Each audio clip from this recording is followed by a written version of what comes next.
பெருநகர சென்னை மாநகராட்சி மத்திய வட்டாரத்தில் ஒட்டுமொத்தமா நம்மளுக்கு 5 மண்டலங்கள் வந்துட்டு உள்ளன. திருவிக நகர், அண்ணா நகர், அம்பத்தூர், தேனாம்பேட் மற்றும் கொடம்பாக்கம். இந்த மத்திய வட்டாரத்தில் வந்துட்டு கிட்டத்தட்ட 681 கடைகள் இருக்கு. 679 கடைகள் இருந்தது. திருவள்ளூர் மாவட்டத்திலிருந்து 2 கடைகள் வந்துட்டு அம்பத்தூர் மண்டலத்தில் வந்துட்டு புதுசா சேர்க்கப்பட்டிருக்கிறது. இந்த 681 கடைகள்ல வந்துட்டு நம்மளுக்கு 73 லொகேஷன்ஸ்கள்னா ನಾವು கிளஸ்டர் ஷாப் லொகேஷன் அனி கண்டெடுத்திருக்கோம். கிளஸ்டர் ஷாப் லொகேஷன் அனி சொன்னால் ஒரே இடத்துல ஒரு கடைக்கு மேல்பட்டு கடைகள் வந்துட்டு ஒரே இடத்துல இருக்கும்போது கிளஸ்டர் ஷாப் லொகேஷன்ஸ் அனி ನಾವು ஐடென்டிஃபை பண்ணிருக்கோம். நேத்து தினம் கூட மரியாதைக்குரிய தலைமை செயலாளர் அவருடைய தலைமையில அனைத்து அலுவலர்களுக்கு ஒரு அவசர ஆய்வு கூட்டம் நேத்து ஈவினிங் கூட நடந்தது. காலையிலிருந்து கூட அனைத்து அலுவலர்கள் எல்லாமே ஃபீல்ட்ல இருக்கும். போதுமான அளவுக்கு காவல்துறையுடைய இருந்து கோஆபரேட்டிவ்ஸ் டிபார்ட்மெண்டோட சேர்ந்து அது மட்டும் இல்லாமல் நம்முடைய ஜிசிசி உடைய ஆபீசர்ஸ் எல்லாமே வந்துட்டு ನಾವು ஃபீல்ட்ல இருக்கும். ஒவ்வொரு கடைக்கு கூட ನಾವು டெஸ்க்கள் எல்லாமே போட்டிருக்கோம். டோக்கன்ஸ்கள் எல்லாமே வந்துட்டு நம்ம நியாய விலை கடை மூலமா வந்துட்டு அலுவலர்கள் வந்துட்டு டோக்கன்ஸ்கள் எல்லாமே வந்துட்டு மக்களுக்கு விற்பனை பண்ணிருக்காங்க. இது மட்டும் இல்லாமல் டோக்கன் இல்லாமல் வரக்கூடிய மனுதாரர்கள் இல்ல நியாய விலை கடை அவருடைய அட்டை இல்லாமல் அவருடைய வீடு பாதிக்கப்பட்டவர்களுக்கு வந்துட்டு ನಾವು அப்ளிகேஷன் ஃபார்ம்ஸ் இந்த இடத்துலயே கொடுத்துட்டு இருக்கோம். டோக்கன்ல வந்துட்டு தெளிவா எந்த நாள் எந்த நேரத்துக்கு வரணும் அனி ನಾವು சொல்லியிருக்கோம். இன்று தினம் வந்துட்டு 100 பயனாளிகளுக்கு வந்துட்டு நம்ம மிஜாங் புயல் உடைய நிவாரண அமௌண்ட் பிரதி நபருக்கு வந்துட்டு 6000 ரூபாய் வந்துட்டு இன்னைக்கு காசு வந்துட்டு நம்ம இந்த நிவாரண மையத்துல வந்துட்டு நான் வழங்கப்படுகிறது.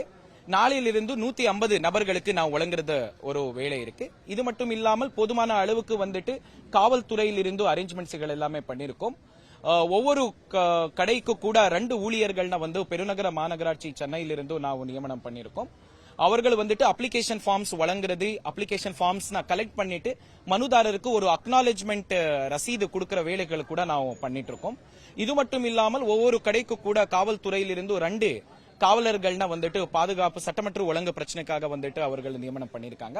இது மட்டும் இல்லாமல் கிளஸ்டர் ஷாப் லொகேஷன்ஸ் ஏற்கனவே சொன்னபடி ஒரே இடத்துல ஒரு கடைக்கு மேல்பட்டு இருக்கக்கூடிய இடங்கள்ல சென்சிட்டிவான இடங்கள்ல வந்துட்டு அதிகமா ஜாகிரதை எடுத்து காவல்துறையோட இணைந்து வந்துட்டு நம்ம கூடுதலா வந்துட்டு இன்ஸ்பெக்டர் தலைமையில 2 கூடுதலா காவல் மெம்பர்ஸ்கள்னா வந்துட்டு இன்னைக்கு டிப்ளாய்மெண்ட் பண்ணிருக்கோம். பொதுமான அளவுக்கு வந்துட்டு அப்ளிகேஷன் ஃபார்ம்ஸ் எல்லாமே இருக்கு. மக்களுக்கு எந்த சந்தேகங்கள் இருந்தாலும் கூட நியாய விலை கடைக்கு வரும்போது அவர்களுக்கு விழிப்புணர்வுகள் கொடுத்துட்டு இருக்கோம். மக்கள் கூட வந்துட்டு இருக்காங்க. காலையிலிருந்து அனைத்து அலுவலர்கள், செக்ரட்டரி உள்ளிட்டு கமிஷனர் உள்ளிட்டு அனைத்து அலுவலர்கள் கூட ஃபீல்ட் லெவல்ல பாத்துட்டு இருக்கோம்.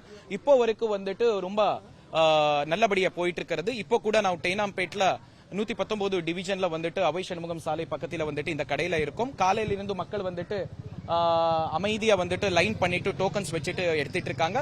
இது இல்லாமல் கார்டு இல்லாதவர்களுக்கு டோக்கன் வழங்கப்படாமல் கூட இந்த பக்கம் இருக்கக்கூடிய நம்முடைய டெஸ்க்ல கூட ஒரு அப்ளிகேஷன்ஸ்கள் எல்லாமே வாங்கிட்டு போயிட்டு இருக்காங்க. மாலை வரைக்கும் இது 5 மணி வரைக்கும் தொடர்ந்து போகும்.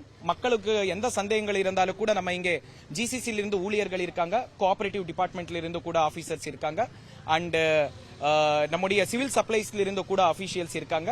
அவர்களிருந்து கூட எந்த சந்தேகங்கள் இருந்தாலும் கூட அந்த விஷயங்கள் எல்லாமே நான் சொல்றதுக்கு தயார் நிலையில இருக்கும். வயசானவங்க டைரக்டா இங்க வர முடியாத சூழல்ல இருப்பாங்க. அவங்களுக்கு தான் நேரடியாக கொண்டு போய் கொடுக்குற மாதிரி அவங்க வந்து ஃபிங்கர் பிரிண்ட்லாம் வைக்க முடியாது. இந்த மாதிரியான சோ அந்த மாதிரி இப்போ வந்துட்டு நம்ம காசு வழங்குற முன்னாடி பயோமெட்ரிக் அத்தென்டிகேஷன் நடந்துட்டு இருக்கிறது. கண்டிப்பா நீங்கள் சொல்றது வந்துட்டு உயர் அலுவலருடைய கமிஷனர் சாருடையது, செக்ரட்டரி சாருடைய கவனத்தை கொண்டு போகும். ஏதாவது ஒரு நடவடிக்கை எடுத்தா கண்டிப்பாக உங்களுக்கு அதை பத்தி தகவல் கொடுக்கப்படும். நம்ம இதை பண்ணிருக்கோமா? இந்த மாதிரி வயசானவங்க நிறைய பேர் இருக்காங்க. டோக்கன் கொடுக்குறப்ப நமக்கு தெரியும். நம்ம சொல்லிருக்கோம். சோ எப்பவுமே வந்துட்டு பழக்கமா பிடிஎஸ் ஷாப்ல வந்துட்டு இன்னைக்கு மிஜாங் புயலுடைய நிவாரணம் மட்டும் இல்லாமல் அவருடைய மாதந்தோறும் கிடைக்கக்கூடிய பொருள்கள் வாங்குறது கூட அந்த மக்கள் வந்துட்டே இருப்பாங்க. சோ அதனால கண்டிப்பாக நீங்கள் வயசான நபர்கள் அந்த மாதிரி என்ன சூழ்நிலை இருந்தா அதுக்கு தக்க நடவடிக்கை கண்டிப்பாக எடுக்கப்படும். செய்திகளை உடனுக்குடனும் துல்லியமாகவும் தெரிந்து கொள்ள சப்ஸ்கிரைப் பண்ணுங்க.